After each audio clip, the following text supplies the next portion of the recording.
This story tells of a noble from the kingdom of Brune, Tiger Vermudvorn, who was arrested by the enemy leader because he lost the battle. Instead of being locked up in a cell, he was given the authority to lead an army because of his excellent archery skills. Then, how will the story continue? Watch till the end.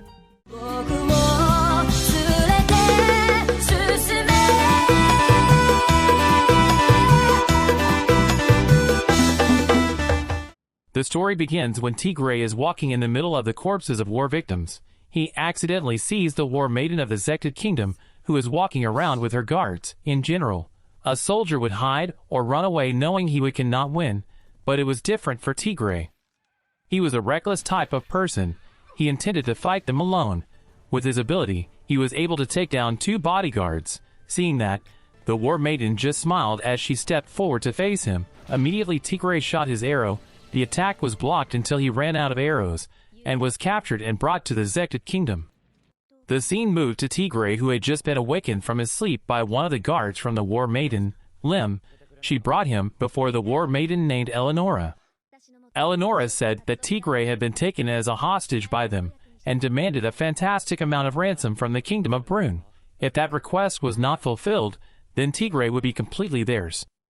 Eleonora asked Tigray to show his archery skills. Unexpectedly, an assassin appeared and shot an arrow at Eleonora. The attack was parried by one of her magical abilities, which made the assassin flee. Seeing that, Tigray reacted calmly and aimed at the assassin, shooting arrows right at the assassin's foot until he was caught. As a result, the soldiers as well as Eleonora were impressed after saw his abilities. Eleonora explained the reason she held Tigray hostage. It was because she was very interested in Tigray's archery abilities and invited him to join her side. The offer had to be turned down because Tigray had territory in the kingdom of Brune that he had to protect, Alsace. In short, Tigray was accosted by Eleonora's bodyguards, who informed him that they had caught one of the intruders. It turned out that the intruder was one of Tigray's servants. He was deliberately caught in order to meet Tigray. The servant informs that there is an internal conflict in their kingdom, and other nobles are heading to Alsace to rule over it. Hearing that, Tigray rushed off, but Eleonora was already blocking him at the exit. Tigray tried to persuade Eleonora to release him for a while with a promise to return after his business was finished. Of course, Eleonora refused the request. Out of desperation, Tigray begged Eleonora to borrow her army. Unexpectedly, Eleonora agreed to the request, but on the condition that he had to hand over Alsace to her. Without hesitation, Tigray agreed to the terms. After getting the guarantee of justice and welfare for his people, they set off for Alsace. On the other hand, the enemy led by a noble, Zion, had arrived at the Alsace border with 3,000 soldiers and 2 dragons. When they arrived at the Alsace region, the residents had been evacuated into the temple, so Zion army could only loot in that area. Because if they attack the temple, then all the temples in the kingdom will be against him. Feeling unsatisfied, Zion tried to plunder Tigray's residence. One of the Tigray's servant, Tita, was still surviving in the house. Zion's evil intentions began to appear by trying to rape her. At first Tita tried to fight, but she still lost until Zion started to take action. Fortunately, Tigray appeared at the right time and managed to save Tita, followed by Eleonora and her army.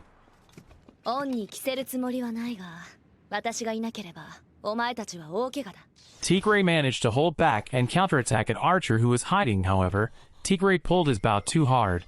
The bow was broken. Therefore, Tita suggested using the black bow left by his father. With the help of Eleonora and her troops, they managed to defeat 300 soldiers and were able to defend Alsace for a while. They also got a lot of horses from the fallen Zion army. They planned to use them in the next raid. With a plan prepared beforehand, the second battle began.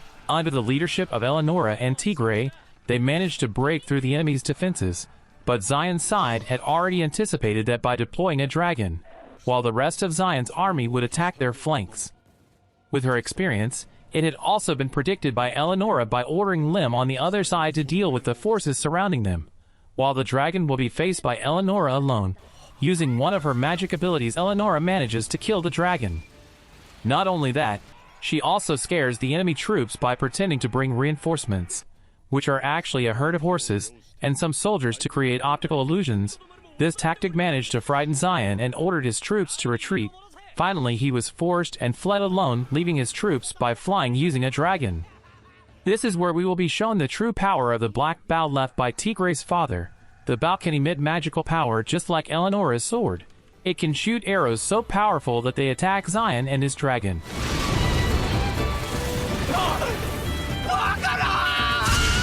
After that incident, the Brune noble, who is also Zion's father, Thenardir, became furious because his son was killed by Tigre. He plans to take revenge on Tigre by sending assassins, as well as sending another war maiden to confront Eleonora. Elsewhere, Eleonora would go to her royal capital to report to the king.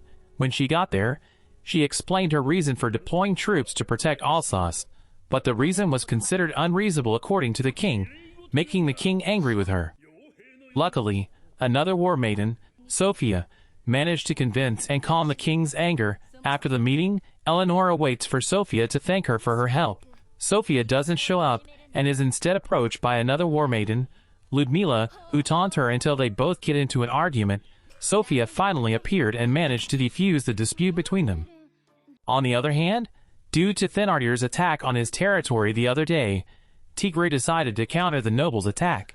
Tigre, accompanied by Lim, began an adventure seeking help from the surrounding nobles, and fortunately there was one of the nobles who was willing to help them. Tigre and Lim went to visit Eleonora, who had just returned from the capital. Eleonora told the results of the meeting, as well as told about Ludmila. Ludmila suddenly came because she was curious about the figure of Tigre, who could convince Eleonora. They went to another location to continue the conversation. Before reaching their destination, they were ambushed by assassins sent by Thenardir to kill Tigre. Of course, Eleonora and Lim didn't stay still until they could beat a few people. The enemy threw a poisonous snake that bit Lim's chest. Seeing that, Tigre reacted by sucking her chest. By sucking the poison in Lim's chest from spreading. Using her magical abilities, Ludmila managed to defeat all the assassins. They then split up because Eleonora and Tigre had to hurry to treat Lim. In short, thanks to the first aid provided by Tigre, Lim was able to recover as before. Now they have to face a new threat, because it turns out that the war maiden sent by the noble Thenardir is Ludmila, whose ancestor has close ties to the noble. Finally, the battle was inevitable. This time they would attack Ludmila's castle, which was surrounded by mountainous terrain and snowy weather. Of course, this is very detrimental to Eleonora's troops. To overcome this problem, Eleonora plans to go forward alone to fight the enemy troops. However, the idea was rejected by Lim, and in exchange, Tigre gave her another plan. He would go alone to look for the weak point of the castle. After days of walking, he still couldn't find the exact location, until finally the supplies he was carrying ran out. At the right time, a fox appeared and Tigre shot him. But when he was about to take his prey, it turned out that two arrows were stuck. One was Tigre's arrow, and the other turned out to be Ludmila's, who was hunting to relieve boredom. With the camouflage outfit Tigre was wearing, Ludmila didn't notice that it was Tigre. The two of them decided to rest in a cave so they could warm up. Feel satisfied because she has removed her boredom, Ludmila parted ways with Tigre. It was used by Tigre to follow Ludmila's footsteps, so that he could reach the peak of mountain which was the weak point of Ludmila's castle. Tigre reported that information to Eleonora. Eleonora and several of her troops started heading towards the location following the path discovered by Tigre. Arriving there, apparently Ludmila had anticipated Eleonora's attack by setting up several barricades. Not wanting to waste time, Eleonora confidently stepped forward and used her magic to destroy the main gate.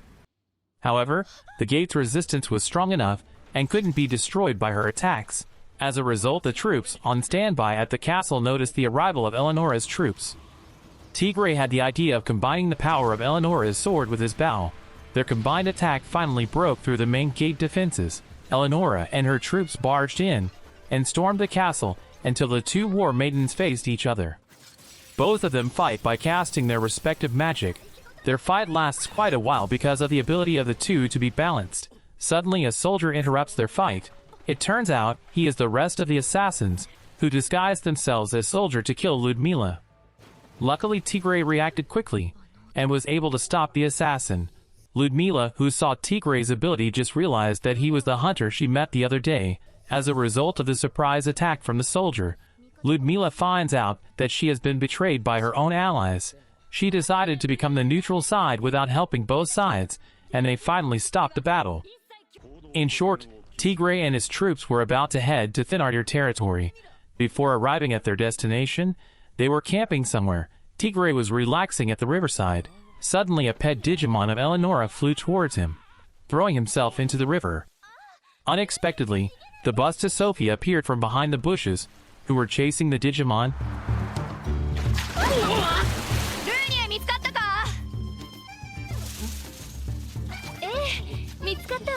They returned to the camp and Sophia explained the reason she had come to Tigray was to bring news that the king of the kingdom of Brune had fallen ill.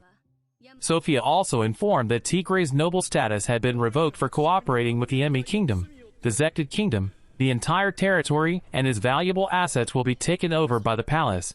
They sent the strongest knight, Roland, who possessed the holy sword Durandal, to finish off Tigray. Upon learning of that, they began to devise a plan by sending envoys to negotiate, but it was useless until the war happened again. Several soldiers tried to attack Roland simultaneously, but he was able to easily defeat them all. Eleonora stepped forward alone to try to confront him. Roland was so far superior in strength that he had Eleonora overwhelmed. Fortunately, Tigray came at the right time to confront Roland. Although he was attacked by Roland, he made an attack that aimed at the sky and managed to get Eleonora to escape from there. Tigray's real attack was aimed at Roland's horse, so he couldn't catch up. The impact of Roland's attack inflicted serious injuries on Tigray until he lost consciousness. Tigray was brought back to the camp. He had a high fever and was unable to fight for a while. Therefore, Tigray's army command would be taken over by Eleonora and she would be accompanied by Sophia. The following day, Eleonora and her troops set out for the battlefield, while Tigray, who had just woken up, suddenly received a hint while holding his bow. Tita accompanied him to the location directed by the bow until he reached a temple. When he entered the temple, Tita was possessed by the goddess who guarded the temple. The goddess was willing to give him power on the condition that Tigray had to shoot Tita. Tigray was finally forced to accept the condition because he needed strength to help his comrade. He released the arrow at Tita's body. Apparently, the arrow was destroyed before it could touch Tita's body, which brought her back to her senses. Eleonora and Sophia were facing Roland. Although Roland was alone, Roland was much stronger than the two of them to the point where they were pushed back. That's when Tigray came with his new power. Tigray immediately reacted by shooting magic arrows at Roland. Roland tried to withstand the attack with all his might, and with his strength, he managed to destroy and blow them all away. However, due to the attack, Roland finally gave up because he could no longer lift his sword.